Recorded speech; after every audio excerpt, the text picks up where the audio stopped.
Okay, good morning, everybody. Hope you're all doing well. Getting ready for Purim this week. And there's a Purim on Wednesday night, Thursday.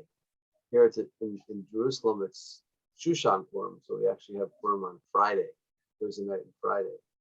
Because the walled cities are a day later. So you guys will be celebrating Purim and won't be Purim here. It's also really interesting in Israel because it's only Jerusalem that celebrates Purim on the 15th of Adar, and the rest of the country celebrates on the 14th of Adar. So a lot of people actually try to grab both double Purims. So that's not in our culture. Okay, so I want to just, last week we spoke about Purim, so I want to just catch everybody up a little bit with where we were holding previously. So we started the second chapter of the Path of the Just. And the second chapter is called Zehirus, or vigilance. And the basic idea of vigilance, what we've kind of outlined up until this point, is that vigilance is the idea of living an examined life. Living a life, focused, examined life, where you're actually being very conscientious and aware and focused and precise about what it is that you're trying to achieve in this world and what exactly your goals are, and trying to stay on track at all times with what those goals are.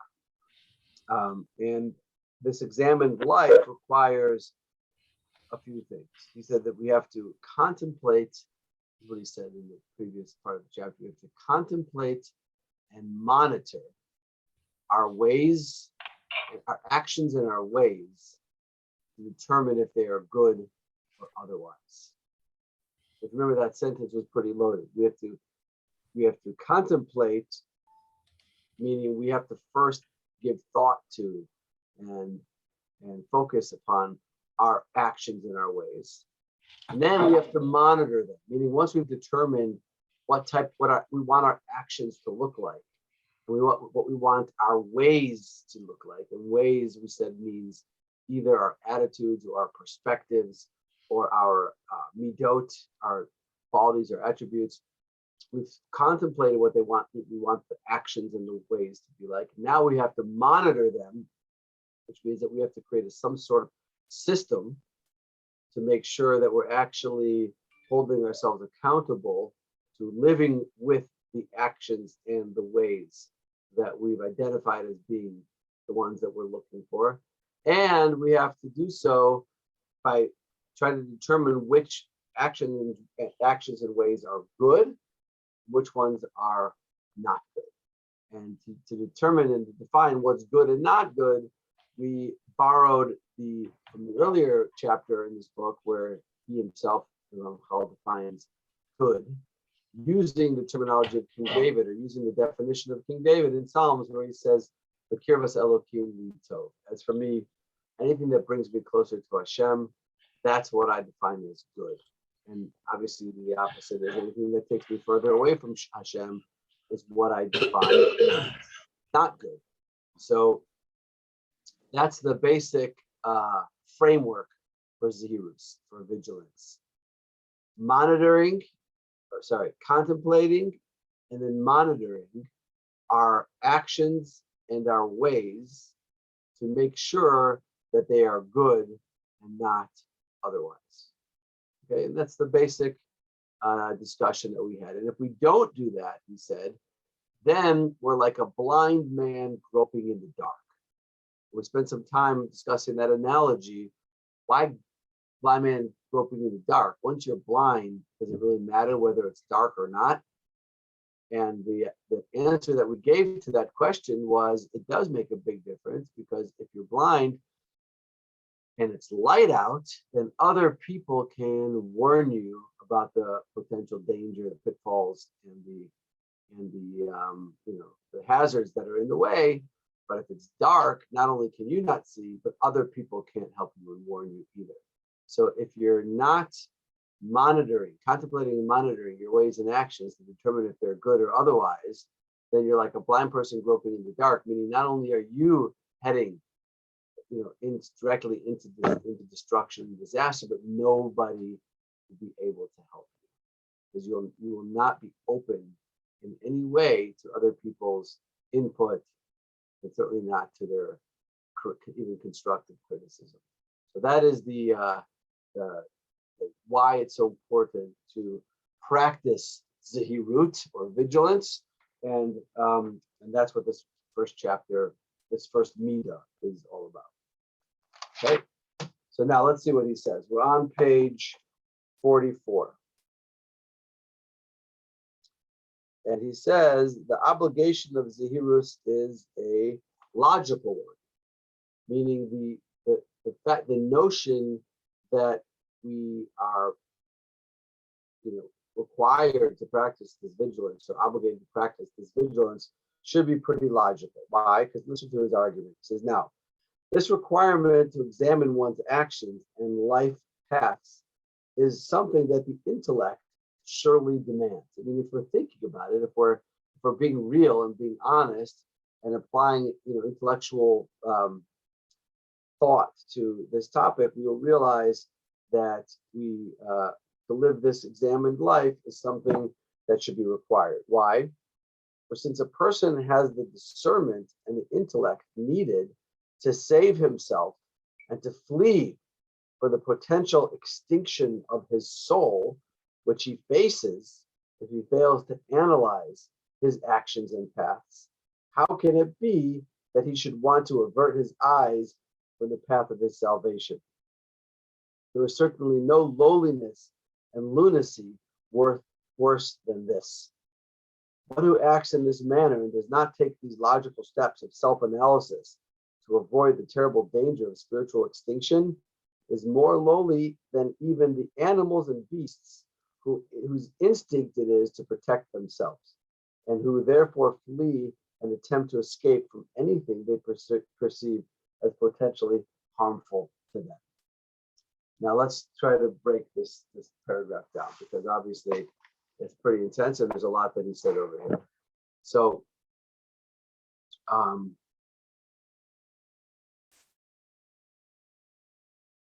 we instinctively know, and we are programmed and wired in such a way where we flee from danger. Anything that we perceive as being hazardous or dangerous, we intuitively know how to run away from it. If there's fire, you don't walk into the fire. If God forbid a fire in your home, you naturally flee, you run out. There's a hurricane, if there's a natural disaster, if there's gunfire, if there's anything that represents some form of threat or danger, all right, we run. We run away, we stay away, or we protect ourselves, or we do whatever we can do to avoid that danger, because we know and we're wired to protect ourselves from what we perceive as danger. So if that's true when it comes to physical danger, then how much more so should it be true when it comes to spiritual? So for example, if we think about lashon hara, speaking lashon hara, hearing lashon hara, or getting involved in it, we should understand intuitively, logically, how dangerous that is, how unhealthy that is, how destructive that is, and we should naturally run away from it and flee from it as fast as we possibly can. Or if we think about, for example, machlokas. What is machlokas? Machlokas is infighting. Machlokas is petty arguments between factions, groups, individuals, family members, shuls, communities, whatever it is, machlokas. Right? There's nothing more destructive than machlokas. Machlokas destroys families, it destroys communities. We should know that intuitively, and wherever we see machlokas, we should run, naturally run. Okay, or another example is bad midos, anger, laziness, jealousy, honor-seeking. We know how destructive these negative midos can be, and they certainly represent major spiritual danger for us. And therefore, since we understand that these things are so dangerous, we should naturally, when we are confronted with them, or they are somehow come into our world, we should naturally run away from these things and just bolt and get out of there. But the reality is that we don't. The reality is that we don't. The reality is that when there's lashon hara going on, oh wow, that sounds pretty interesting. I wonder what you're talking about. Never mind. No, tell me who it was. Just tell me who it is. I have to know. I have to. Right? And we want to know. And we don't, instead of running away from it, we run into it. Machlokes, there's a big, fight brewing in the community between this shul and this shul, or this person and this person. And our natural, we want to let me get involved. I'll take sides. I'll grab onto one of the two sides and I'll go with it. But we don't run away from it. We run right into the middle of it. And bad midos, anger, laziness, jealousy. We don't work hard, constantly, consistently to eradicate those negative midos from our own behavior. We accept them and we live with them, and we even develop them consciously, even sometimes. So why is it? That's my question for this morning. I want to hear what you have to say. Why is it that when it comes to fire, when it comes to hurricanes, natural disasters, gunfire, shooting, whatever it is, our body immediately knows, let's get out of here, flee, run away as fast as we can. But when it comes to things that cause spiritual danger to ourselves, lashon hara, machlokes, bad midos, we don't have that same reaction. What is the reason? Why is that? What are we missing? David? Yeah, Jeffrey. Well, the running from physical danger is part of the animal soul. It's non-spiritual response. It's almost like a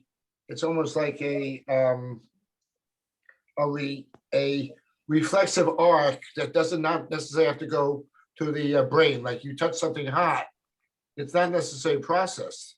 Mm-hmm. Whereas these kind of spiritual things, that's the spiritual part of us, which the Yetzer Hara is always there arguing against. So one thing is reflective, the other is reflective, and we are intentionally made to have a conflict, because otherwise we would not have free will. So I think that's how Hashem set it up. Okay. Very good. I think it's what you said. From the beginning of the chapter, it's like it comes naturally to us to avoid the fire, but unless we do what you talked about at the front of the chapter and set those things, it's like Jeffrey was saying, that's the struggle, and we have to be intentional to look at lashon hara like it's fire, as opposed to our natural inclination to engage in. Right. Very good. Excellent. I can add a couple of words to that too. I like what Jeffrey said. This battle, this dynamic between the soul and the body. I think things that are attached to the body are more urgent and visceral. And so there is more of an automatic response to it. I think the sensitivity that allows us to react to danger for the soul in a similar way to the body is something that we have to learn. It's a skill that we have to exercise and specifically attempt to strengthen. Excellent. So I think that, yeah.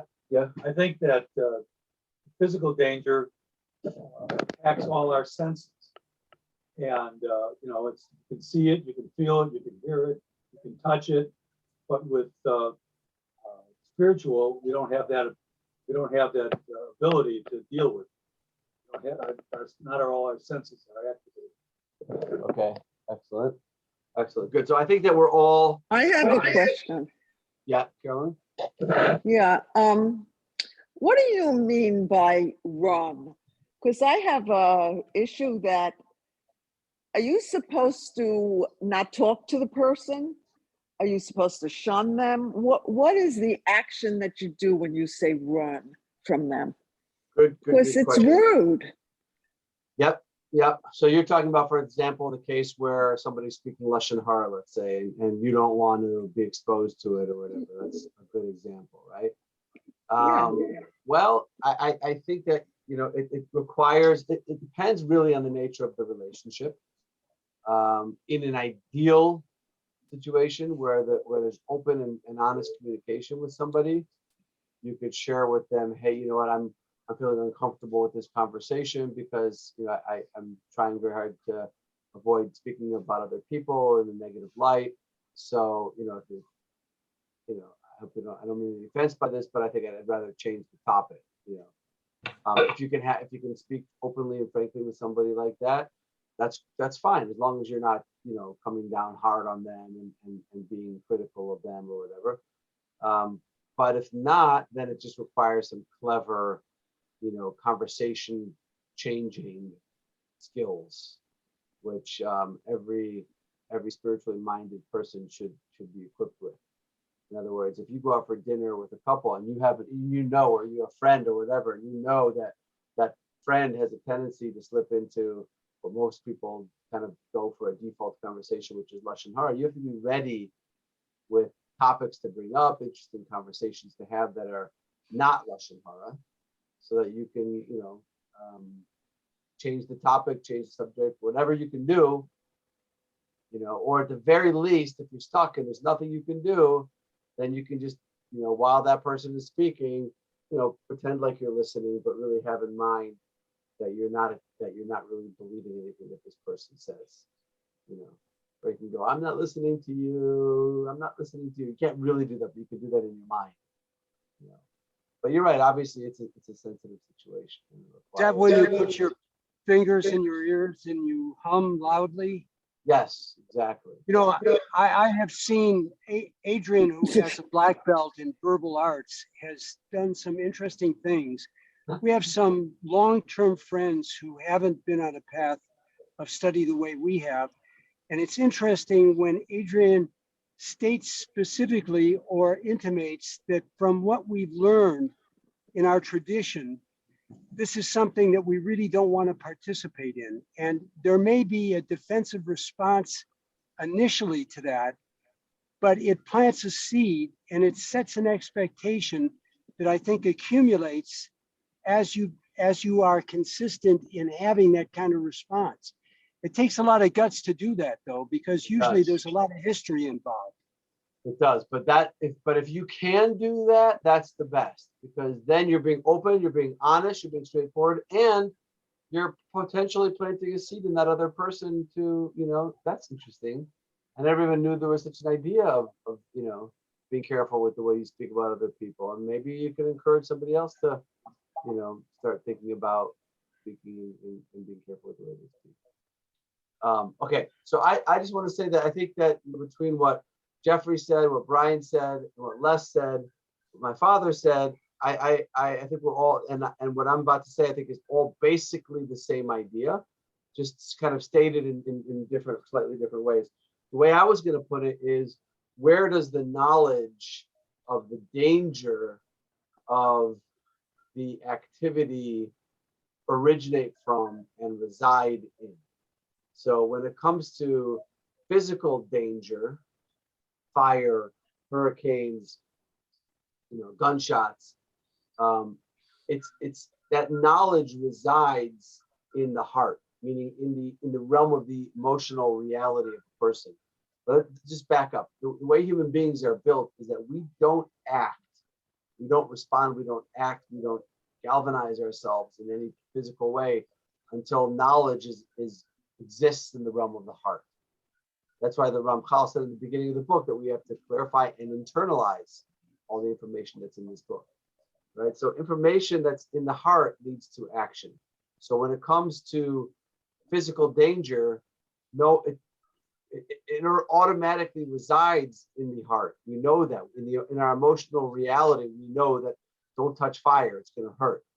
Don't walk out into a hurricane, you're going to die.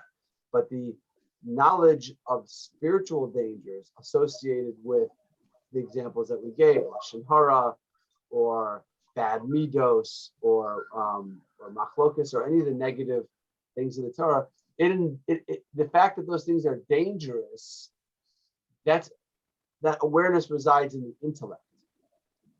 And in order for me to act upon it and to flee from those dangers, it requires a process of internalizing that knowledge and converting that knowledge from intellectual knowledge into emotional knowledge. Whereas opposed to the physical dangers, they don't require anything to convert that information or that knowledge. It already exists and originates in the realm of my emotional awareness. And therefore, I don't need to transfer that information in any way. Okay. So intellectually, I know that lashon hara leads to terrible, terrible outcomes. That lashon hara kills people. That lashon hara destroys lives, ruins people's lives, ruins people's livelihoods, ruins relationships.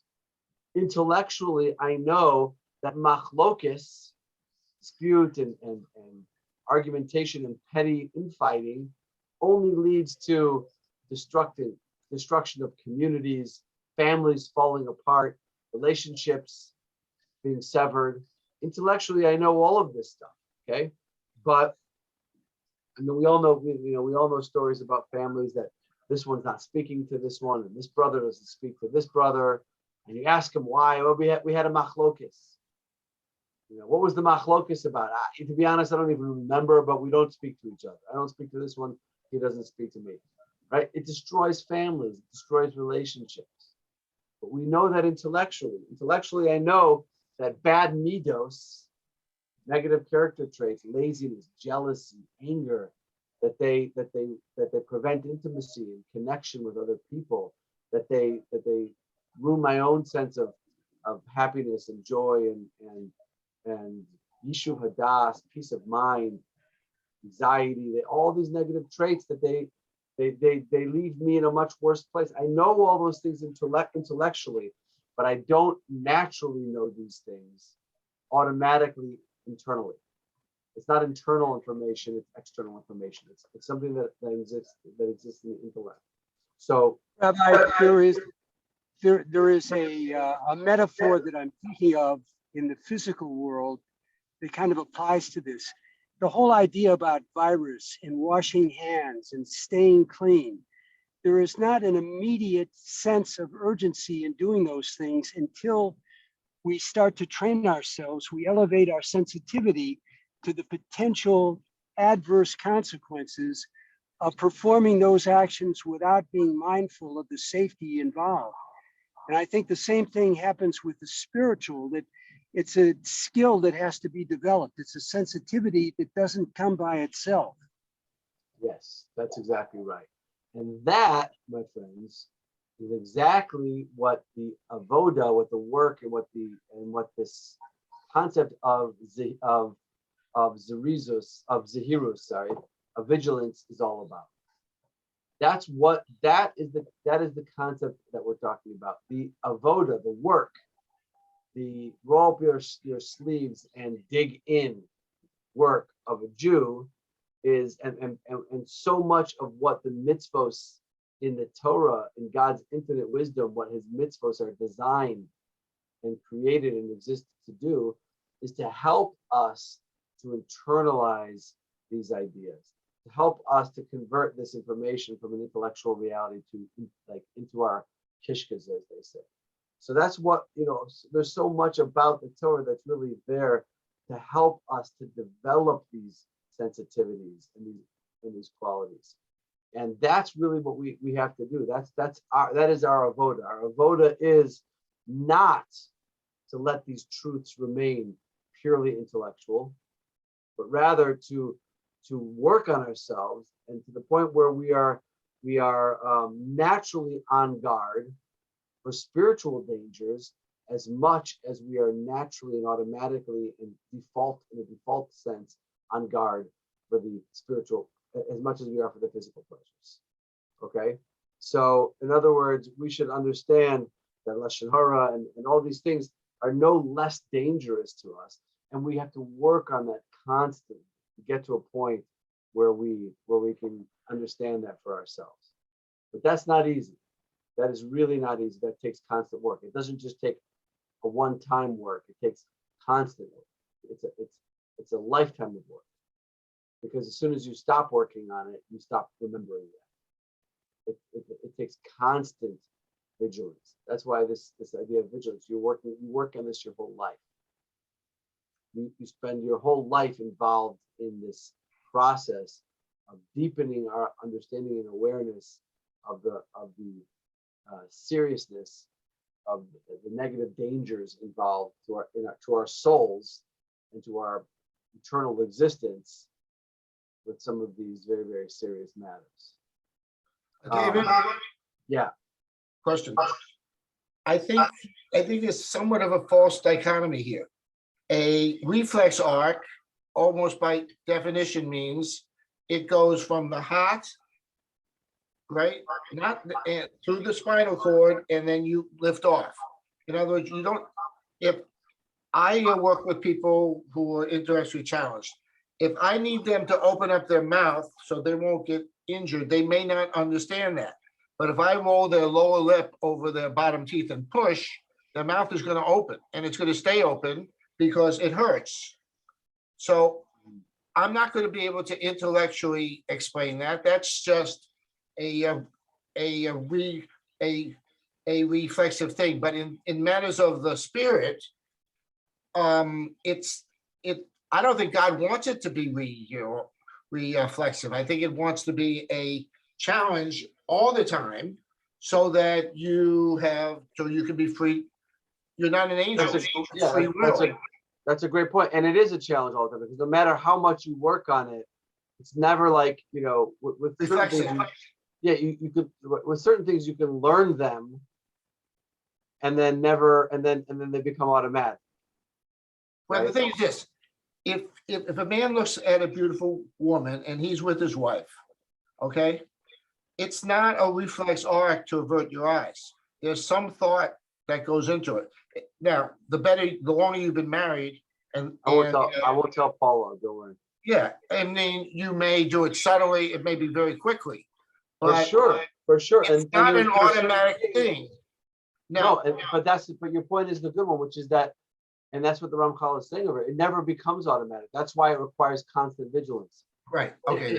That's what work on it, and you can become more talented at it. You can develop more strategies, and you can become more capable of combating these negative urges and stuff. But of course, they never go away. I told you, my friend once asked, he was struggling with this topic that you mentioned about looking at other women, and he went up to a rabbi that we know, very, very old rabbi, and he asked him, Rabbi, when does this battle stop? When does this let go? When does this? And the rabbi was probably, he's not alive anymore, but he was probably in his late 80s, almost 90 at the time. He said, I'll let you know as soon as I find out. I mean, these are challenges that are not meant, like you're saying, Jeffrey, not meant to go away. And that's why it requires constant vigilance. It's not something, these are not things that you work on and you check the box and then you move on. These are things that you work on your whole life. They get more sophisticated, they get more subtle, you become better at it, but there's still challenges there. Rabbi, it seems that the Ramchal is saying, though, at the beginning that I know people who don't think that's wrong, and what the Ramchal is saying, relative to the example just stated, and I think what the Ramchal is saying is we have to learn these things. We have to learn that loshan hora and not guarding our eyes is like fire, and we need to really understand that, and to set these things in advance, that it's not a given that we know what's right and what's not. 100%.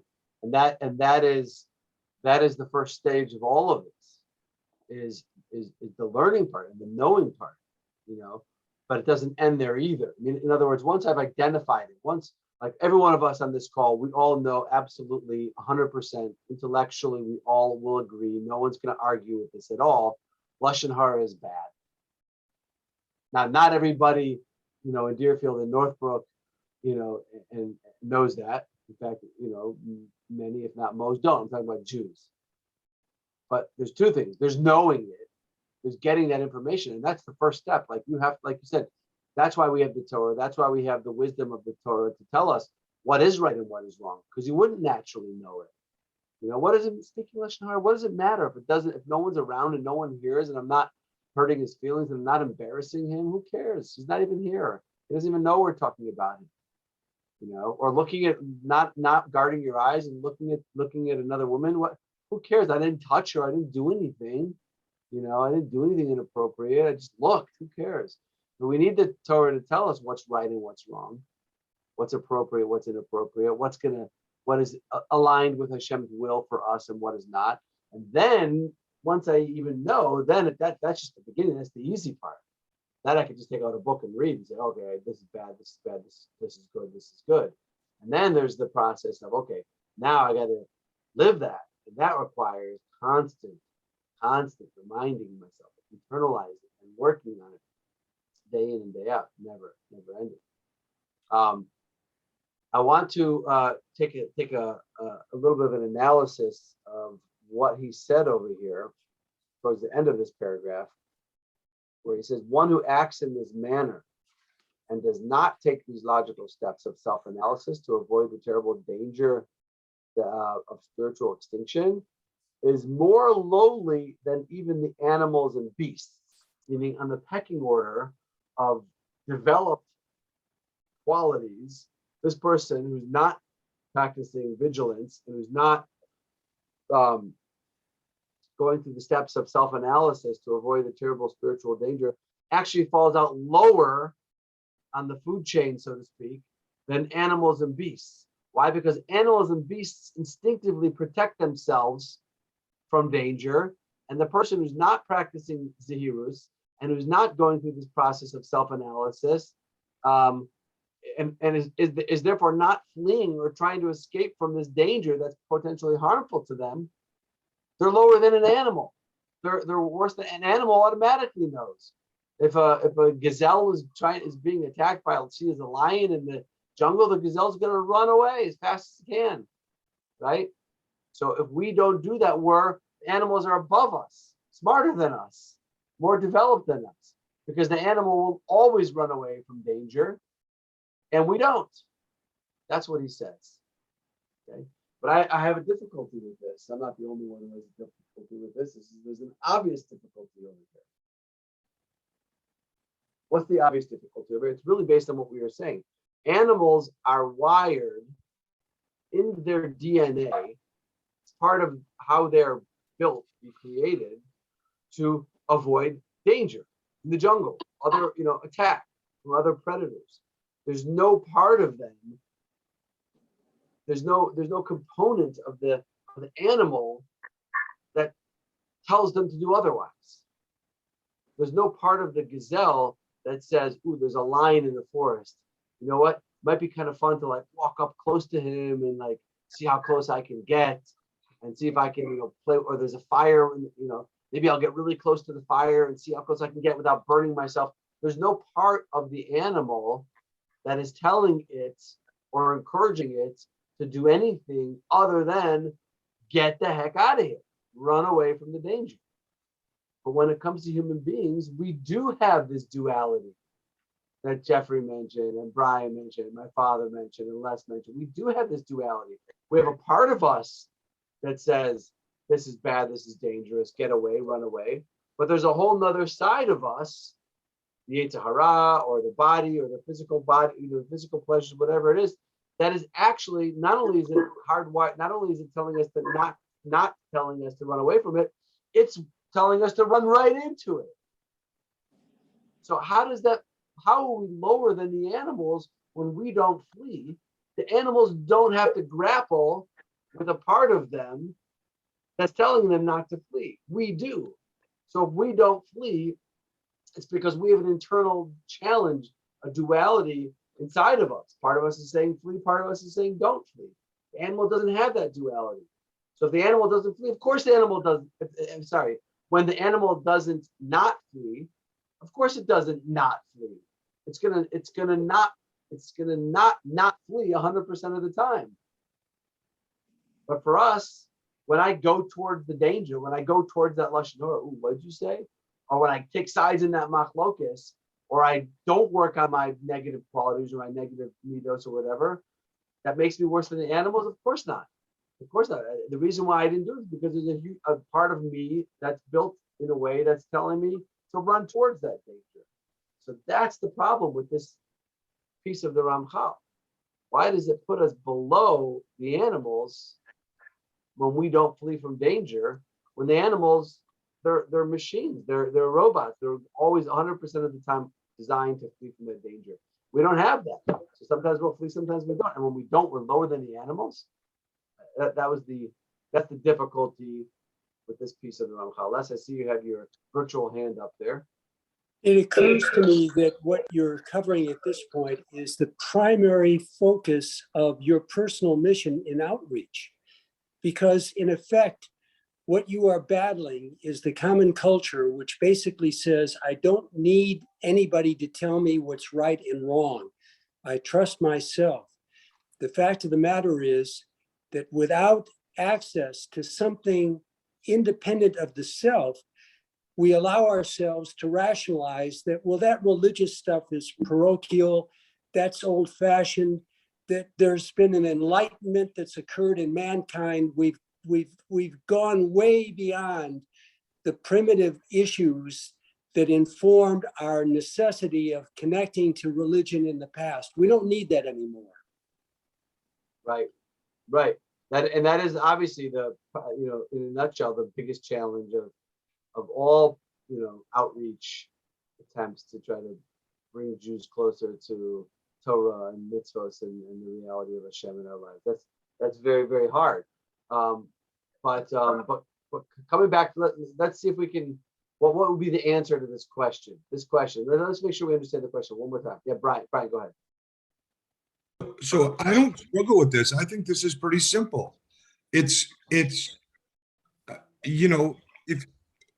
animal didn't get the capability didn't get the neshama to rise up and do these things proper, and to behave in this way with seichel, and we did. So if we're gonna just go down to our base things and be like an animal and not use this capability that we have to transcend how animals behave, then we're lower than an animal because we're behaving like an animal. Because we were given a gift that we're not using. And not using what we were given. Okay. That's true. David, Yep. I think this is why Michael Jordan can't be a successful basketball coach. This is the thing that tzaddiks do not get of the struggle of most of us. Because lashon hara, first of all, we should have a huge discussion about lashon hara, like the Chafetz Chaim. Because let's say somebody is asking about a match, and that the guy, for example, has got serious midos problems. I mean, serious kind, an awful temper. He gambles. He, sexual immorality. This is not just a simple thing. Oh, I don't talk bad about people. You're supposed to be honest. So it's not only you're up against your animal soul, you don't even know the rules, and the rules are complex. You got to bring in a whole cognitive feature here. And a lot of us don't know, or emotionally we get trumped and we just say what we have to say. I mean, it's a huge struggle. And if you're a tzaddik, you can make those remarks. If you're not a tzaddik, you have to have some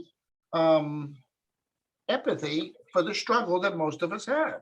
Unfortunately, we can't go to church and just Do a few Hail Marys. yeah, I mean, yeah, that is it works. It's hard work. And most of us are frankly not up to So, it. but Jeffrey, you're what you're doing is you're adding force to the question that I'm asking, right? But the question, you're only adding force to the question. How can you say that we're worse than the animals when we don't succeed? The animals don't have this challenge, right? And Brian's giving an answer, which I think is a valid answer, which is that what the Ramchal is saying over here is, yeah, animals don't have this challenge, but animals also weren't given this godly soul. We were given this godly soul, which if we're not working with, if we're not partnering with, if we're not delving into, then God gave us the way to solve these problems for ourselves, and we're not utilizing it. We're not utilizing the gift that He gave us. Then, in a sense, we are worse than the animals because the animals weren't given this godly soul, so of course they're not gonna, they don't have this issue to grapple with, but we do, but we have the ability to avoid it. But we aren't judged on individual things. We're not judged on individual things. God judges on the body of our work, and even if the weight is slightly towards the good, that is, you might go to heaven, even if it's a little off. God does not expect it to be like this. Okay. He did it on purpose. Okay, fine. That is true. Let me try to. I think there's a deep reality over here. I think the Ramchal is telling us something very deep over here, very, very, very important. We'll end with this. It'll take a few minutes to just develop this idea, but I think what the Ramchal is saying over here is that if we don't take steps and employ care and mindfulness and self-examination and self-analysis to protect ourselves from the spiritual dangers, then we are worse than the animals who do protect themselves from danger, right? That's what he's saying. So if he's saying that, it has to mean that we do have the built-in ability to protect ourselves from spiritual danger, okay? That we do have the ability to run away and flee from spiritual danger. And the idea is that all creatures, human beings included, have the ability to protect themselves from the reality of danger. But for most people have no difficulty, no problem recognizing the reality of danger when it comes to physical dangers. But what we do have a difficult time doing is appreciating and recognizing the reality of danger of spiritual dangers. Okay, so what the Ramchal is telling us is that we have to work on, and this is what Zahirus is, this is what vigilance is. We have to work on internalizing for ourselves the understanding that these are spiritual dangers. Okay, all these negative things, these things that we've been speaking about, the negative effects of lashon hara, of non-kosher food, etc., of doing work on Shabbos, doing malacha on Shabbos. We have to understand that these are spiritual dangers. That's where the problem begins. The problem begins when we don't understand. We look at these as lists of things that Orthodox people do. What the Ramchal is trying to tell us over here is that the Torah is telling us a reality. The Torah is describing for us spiritual reality. But spiritual reality is no less reality than physical reality. In fact, it's more reality than physical reality. Physical reality is just a mirror of the spiritual reality, right? Let's give it that all the way, right? But the spiritual reality is the reality, and what we have is, as soon as until we realize and understand that there is such a thing as spiritual reality, and the negative effects of doing the things that the Torah is not a list of do's and don'ts. Why? Because that's what we do. It's not something that Orthodox people do. It's like one of my biggest pet peeves in the world. We don't do that. We don't keep kosher because we're not Orthodox. Who cares, Orthodox or not? That's not the point. The point is that God gave us a Torah, and He gave us souls, and He gave us neshamas, and He said, these things are good for your soul. If the doctor tells you what's going to be healthy for you, you're going to at least try to do it, or at least, recognize the value in doing it. And if it's serious, you're really going to take it seriously. When the doctor tells you you're pre-diabetic, you're going to try or at least think about trying to change the way you eat or change the way you exercise, right? But when the Torah tells us that eating this or not eating this is going to have an effect on our neshamas, we don't take it seriously. If we took it seriously and we realized it described the spiritual reality, I'm talking about all of us, I'm talking about myself too, and we all have our point where we're struggling in recognizing and understanding and believing that there's a spiritual reality to the Torah and to the mitzvahs. But whatever we've already internalized as like there's a spiritual reality here, that this is healthy and this is not healthy, that this is dangerous and this is positive, then we don't grapple with it anymore. We do accept it and we do live with it. It represents a reality of danger in our lives, just like the fire or the gunshots or the hurricane.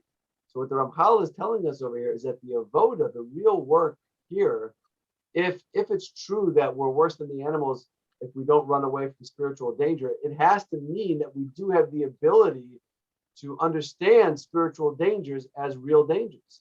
And that's why we're worse than the animals. So the real work of Zehirus is to really live and to work on living with an understanding and a reality that these things are real. They're real. That's what we have to work on. That's what's hard for all of us. Because like, using Les's analogy, I think of the virus, I thought you were going to say something a little bit different. You can't see the virus. You can't see coronavirus flying around and, little COVID bugs flying around. And, it's not, so you don't really believe it. You don't see it. You don't really believe it, but it's a reality just because you can't see it. Right. So too, there's a spiritual reality. And the more we can internalize that what the Torah is giving us is an understanding of the spiritual reality of life, the more once I believe that, then of course I'm going to run away from things that our infinite creator is telling us represent spiritual danger, and that can affect my eternal existence. Yeah. Rabbi? Yeah. Let me just share one thing that I'm thinking of as I'm listening to you talk here.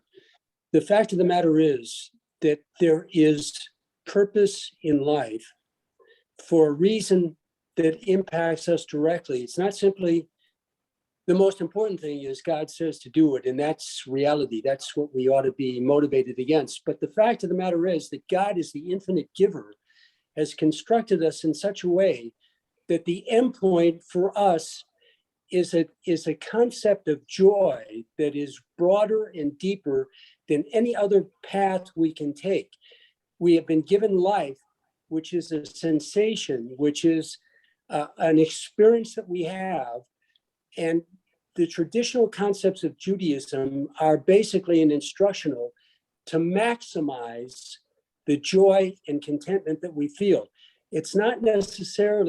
Joy is not necessarily defined as something that makes us happy. It's much, much deeper than that.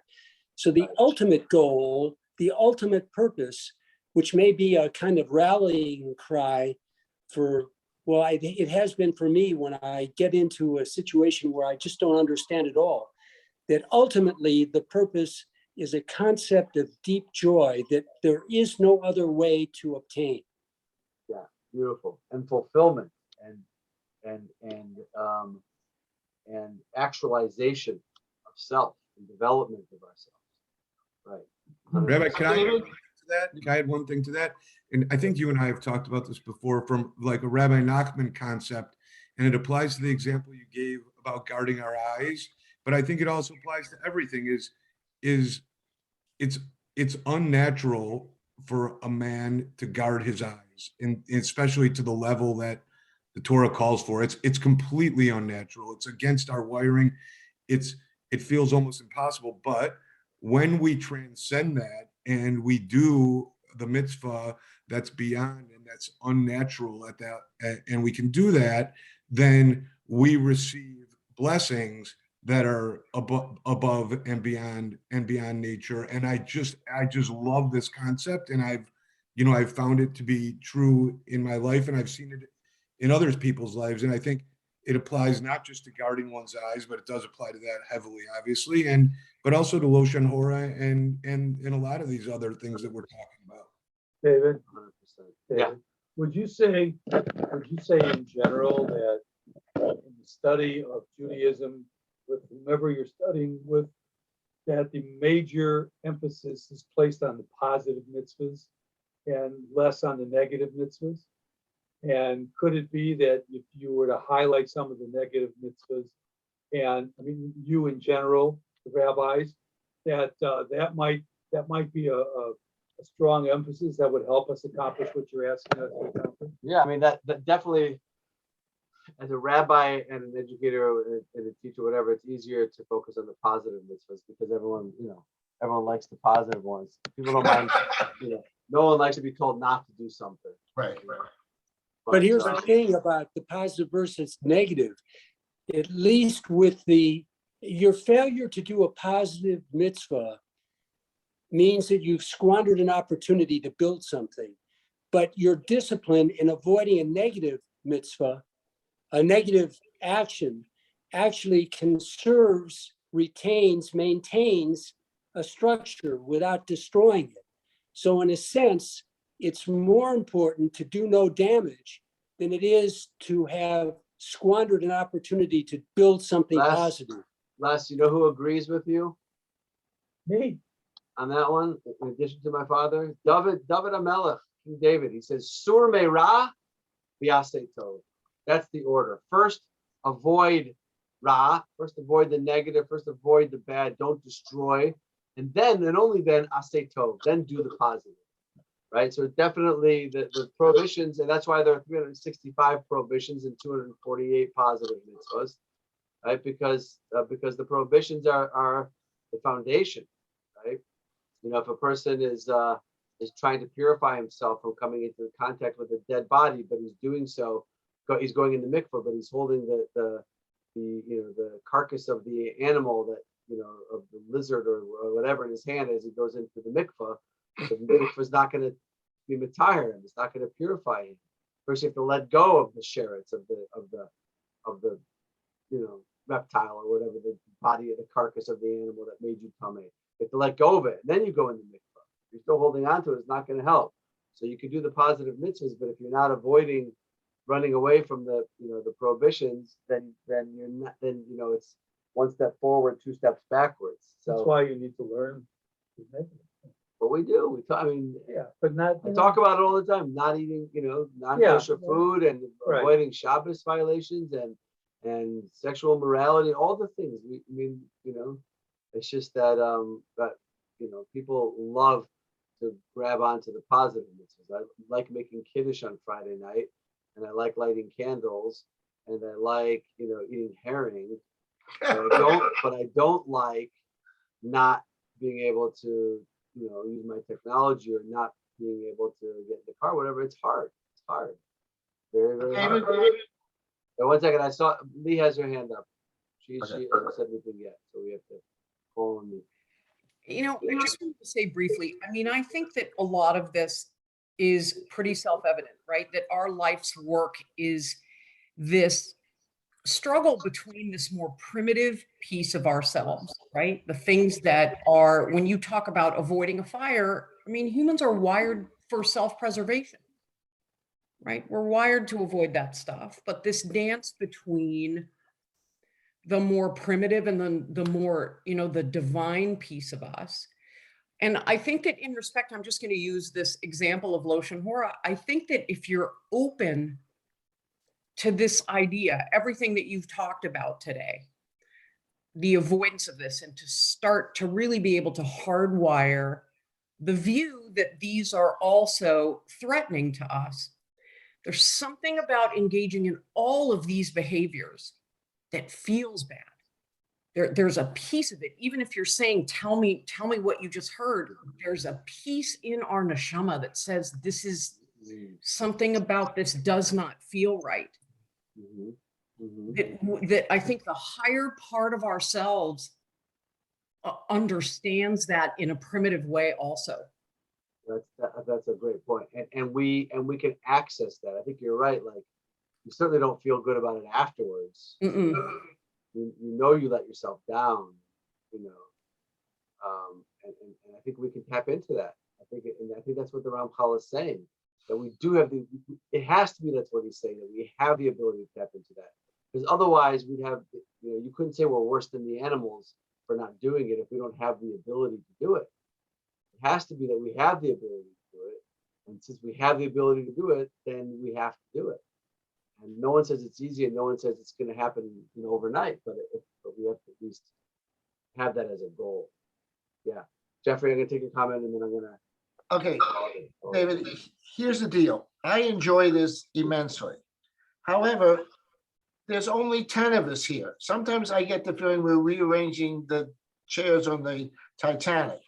There's usually about 16, 17. The time changed. You don't think that's got something to do with what's happening here? This I hope is so. this is Eve and the serpent played over and over and over again. The serpent's telling us we can make our own rules. Don't worry about Hashem. If it feels good, it can't be wrong. And the denial of our higher instincts and our higher reasoning is played out every single day. How many people do I talk to every single Once a day? Huh? Only once a day? Every day, people don't want to get vaccinated.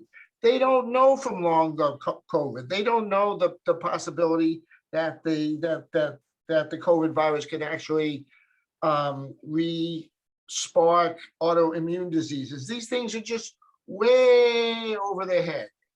People, look, about 70%. They don't know the long-term effects of the vaccine either. But No. They're also well, you're just as bad. And also I'm just saying, we don't know. 70% of probably medical conditions or lifestyle conditions. Dentistry is probably almost 100% avoidable. This is what we're up against. The 10 of us, which we're talking about, about these beautiful feelings and how it's part of our higher soul, the majority of the world could care less. This is what we're up against. This is why. Jeffrey, I have a question for you. Why do dentists always tell their patients to brush their teeth and floss? That's stupid. If they brush their teeth, because if you want to keep patients, if you want to keep your livelihood and your parnassa going, you should tell them not to worry about flossing and brushing. Otherwise, if they floss and brush, they're gonna be fine, and you're not gonna have any teeth to pull. Think about that one. I think about it every day.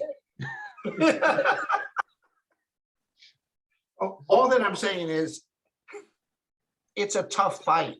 And frankly, I think we're losing. Not that we should give The up. fact that there's 10 people here, by the way, it's actually 12 because there's Where? 2 in one square, and my father's over here also. But still, 12 is not a lot.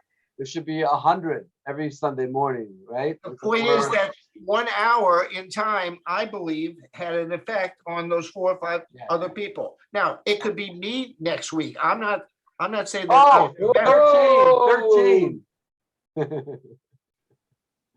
Wait, you're on mute.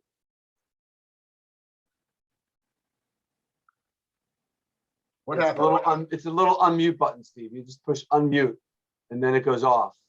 And then we can. Oh, yeah, you got it. Sorry. Where are you guys? Are you guys in your basement or something? Yeah. Oh, I was running. I apologize, but I listened in the entire the entire time. Yeah, sure.